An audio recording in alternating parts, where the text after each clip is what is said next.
First thing we need to do is figure out if the function is continuous, and this is just cosine, and sine, those are continuous functions.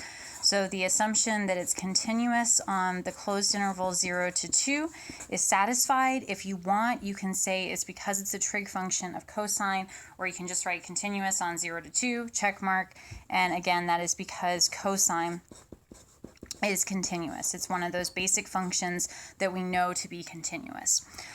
All right, now our second condition is that we have to look at, is it differentiable on the open interval 0 to 2. Now for that, I always like to take a moment and find my derivative. So when you look at finding your derivative here, you have parentheses 2 pi x. So that means that our outer function is cosine. So that will be negative sine. Keep the inner function fixed. And then multiply by the derivative of the inside. Here we just have x to the first, so the derivative of the inside will be 2 pi. Now again, sine is perfectly defined for all real numbers. You think about the sine curve, again, starts at zeros, goes swiggle, swiggle, swiggle, perfectly well defined. So this differentiability is satisfied, and again, you're really thinking about, do you have a denominator, radical, or natural log? And in these cases, we do not have any of those, so we can say check, it is differentiable. Now, at that point, we then have to show or find the C value that satisfies this mean value theorem. So to do that, we are first going to look at f of a. So we will have f of 0. Plugging into the cosine function, we have 2 pi times 0. So we're really looking for cosine of 0. Now again, on your unit circle, if you're at 0, you have the coordinate of 1, 0. Cosine will be your x-coordinate. So you get that f of 0 is equal to 1. Now our f of b value will come from plugging in 2. So we have f of 2 is equal to cosine of 2 pi times 2, which will just give us cosine of 4 pi. Now remember, if you go around your unit circle one time, that is 2 pi, and if you go around the second time, that will end you up at 4 pi. So we're really talking about the same point. So our f of 2 is also equal to 1. So in this case, Rolle's theorem would also apply because f of a is equal to 1 and f of b is also equal to 1. But we're interested in the mean value theorem, so we're going to plug away at that. So we have f prime of c is equal to f of b minus f of a over b minus a. So we're saying our derivative is equal to the slope between the points or on the interval a to b. All right, so plugging in f of b, we get 1, f of a, we get 1, over our b, which is 2, minus a, which is 0. So the right-hand side is just evaluating out to 0. The left-hand side, remember that we did find our f prime of x, and so what we'll do is we'll take this f prime of x and we'll replace the x with a c if we are talking about f prime of c. So this will become 2 pi c and then times 2 pi. All right, so now we have to solve this equation, and what I would do is first move this 2 pi to the front, so we have negative 2 pi sine of 2 pi c equal to 0, and then I would isolate as much as I possibly can this trig function. Remember that this trig function, because it's raised to the first, is a linear trig equation, and so trig equation, and so what we do is we isolate the trig function, and then after that we're going to use our unit circle to try to figure out what on earth is going to happen for the solution. Okay, now this particular equation, if you isolate the trig function, you'll divide by negative 2 pi and you'll divide by negative 2 pi, and you will get sine of 2 pi c is equal to 0.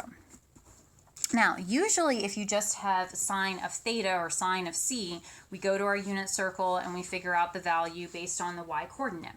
But this particular question is special because you notice that you don't just have c, you have 2 pi times c. So this is actually a multiple angle equation. And these are really good equations to be able to solve. So we're going to go over to the next page here and talk about how we would solve sine of 2 pi c is equal to 0. And this is just one way of doing it. There are other methods naturally. Okay? All right, so what we do for multiple angle equations is we let theta be equal to that current angle, so the 2 pi c. So what that does for us is that transforms this equation.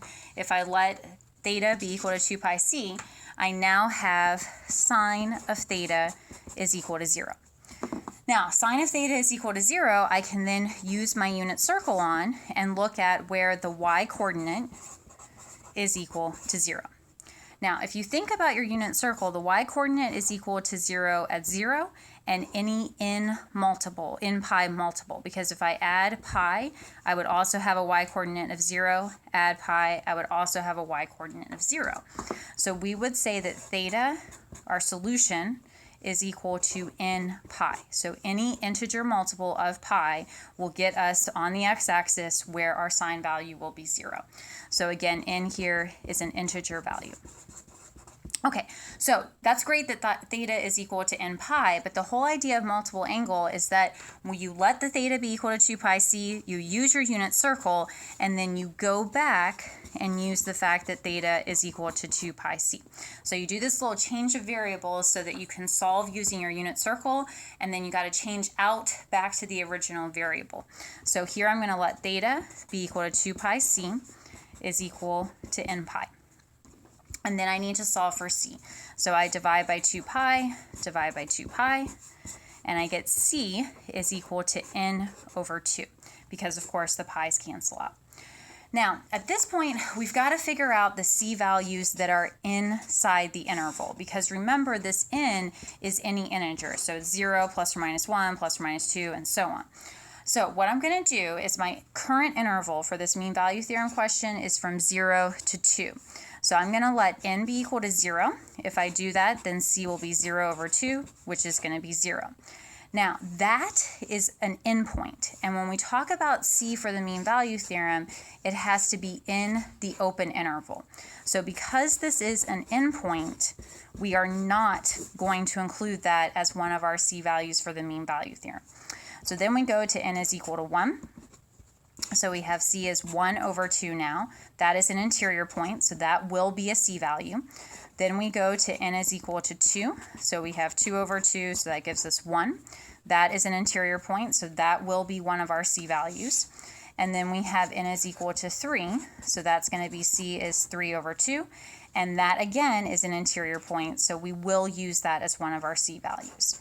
And if we let n be equal to 4, we get c is 4 over 2, which is 2.